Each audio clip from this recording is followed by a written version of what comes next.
Welcome back to the Cashmere Camel. Today we have a very special guest visiting the club. Standing tall and looking ready for adventure, it's the Iron Giant.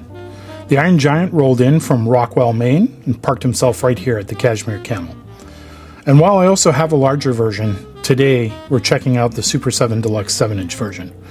We'll take a look at the figure, the box, the articulation, and see if this gentle giant deserves a spot on your shelf. So sit back, relax, and join me as we review the Super7 Deluxe Iron Giant. So as you can see from the side and back, Super7 I think did a really nice job here capturing the Iron Giant's look from the movie. The body is covered in little details with lots of panels, tiny rivets, and metal shapes that help bring the character to life. The figure comes from Super7's Deluxe Wave 1 line and is based on the classic animated film The Iron Giant. He's easy to recognize, and he looks just like the friendly robot we've all come to love. The figure stands about 7 inches tall and fits nicely with the other Super7 Deluxe figures. Even though the Iron Giant is supposed to be enormous, this scale just makes him easy to display with the rest of your collection. I also like the simple gray finish. It's a bit shiny, but it gives the figure a nice machine-like look without being too shiny. Overall, it's a nice clean design that focuses on making him look like the hero we all know. Before we open him up, let's take a look at the packaging itself. The front shows off the figure clearly, while the back features artwork and images inspired by the film. The package does a pretty good job of letting collectors enjoy the presentation before the figure is even removed from the card. The packaging itself is classic action figure fare. The figure comes in a full color blister card back. This is a nod to the toys many collectors grew up with. The card art uses images from the Iron Giant to connect the figure to the movie, and whether you're an inbox collector or someone who opens everything up, the art's nice enough to appreciate here.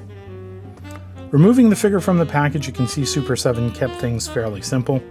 The focus is clearly on the figure itself rather than a pile of accessories.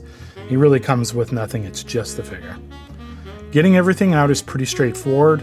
There aren't a lot of twists or complicated trays to deal with, and once free from the package, the figure feels solid in hand and is ready for display. Looking at it up close, the sculpt details really stand out. You can see the different mechanical sections that make up the giant's body. The arms, leg, chest, and head all have plenty of molded detail, and it really helps to recreate the look from the film. Even after removing it from the package, the figure still has that classic collectible feel. This is definitely one of those figures that looks good whether it's displayed on a shelf or on your desk or along some of the other Super7 releases. When it comes to articulation, the Iron Giant features about 23 points of articulation. There's articulation pretty much everywhere there needs to be.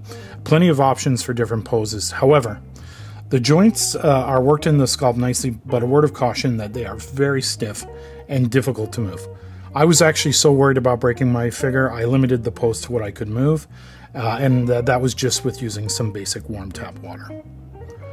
So I'd like to thank the Iron Giant for stopping by the Cashmere Camel and for not eating all the metal furniture in the club. Be sure to come back next week for another special guest. Don't forget to like, subscribe, and I'll see you next time at the Cashmere Camel.